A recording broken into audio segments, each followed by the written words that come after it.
Merhabalar, mutfağıma hoş geldiniz.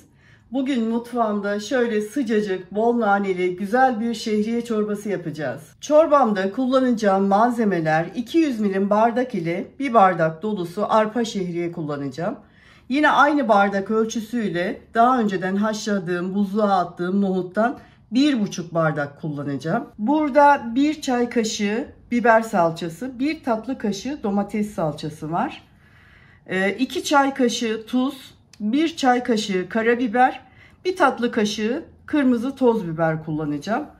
Burada da yine 1 yemek kaşığına yakın kuru nanem var ve 1 adet de domates kullanacağım. Ve çorbamda ayrıca kullanacağım tereyağı ve yarım çay bardağı da sıvı yağ. Yarım çay bardağı sıvı yağını tencereye koydum, altını da açtım. Şimdi şöyle 1 tatlı kaşığı kadar tereyağı ilave ettim.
Salçalarımız biraz kavrulsun, şöyle bir kokusu çıksın. Şimdi rendelediğim domatesi ilave ediyorum.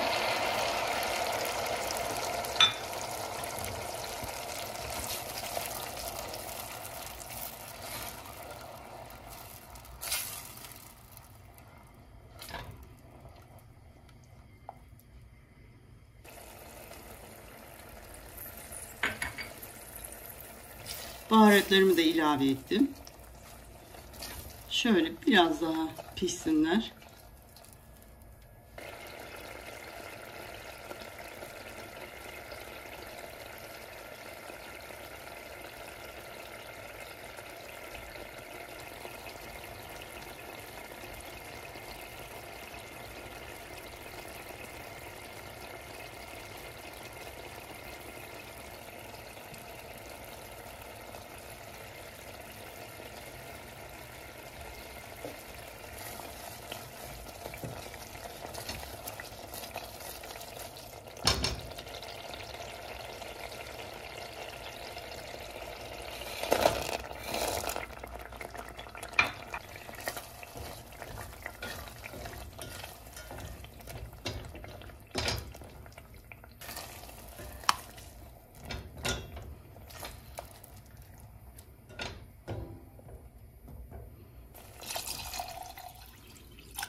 Evet, 1 litre de su ilave ettim. Şimdi kapağını kapatacağım ve kaynamaya bırakacağım.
Şehriyesini atıp çorbamız tekrar kaynamaya başladıktan sonra altını kısalım arkadaşlar. Böyle çok harıl harıl yanmasına gerek yok.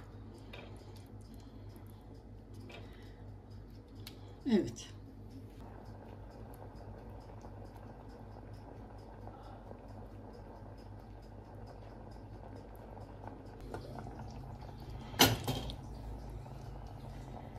Evet, çorbamız pişti arkadaşlar. Ben altını kapatıyorum. Birazdan servis aşamasında görüşelim.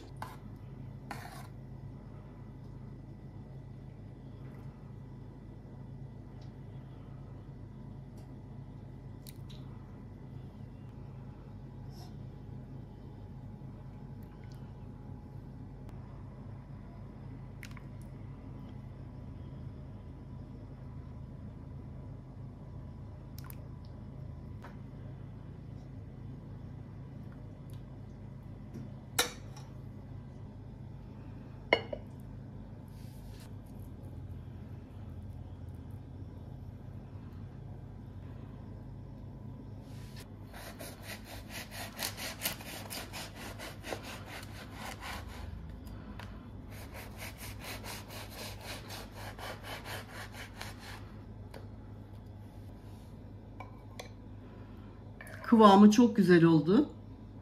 Rengi falan da gayet iyi. Şöyle bir tadına bakacağım. Hala da sıcak.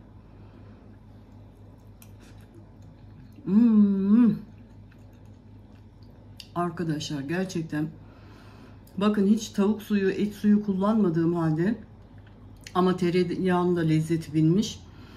Hakikaten çok lezzetli olmuş. Evet, bugün de tarifimin sonuna gelmiş olduk. Misler gibi bir şehriye çorbası yaptık. Tereyağlı ve nohutlu, bol naneli. Bir dahaki tarifimde buluşmak üzere diyorum. Hoşça kalın.